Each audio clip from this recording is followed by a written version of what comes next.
大家好，这是我们空调上的铜管子，在铜管折弯的时候啊，很容易折扁。我们有没有一种好的方法，可以使铜管在折弯的时候不会折瘪呢？其实呢，方法也很简单，就是用一个2.5平方的软的铜线，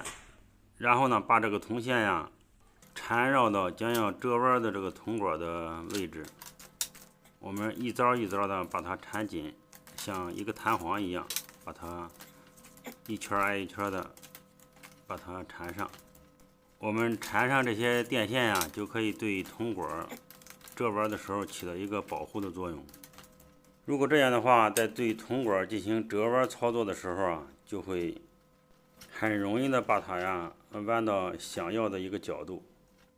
并且铜管啊也不会折瘪，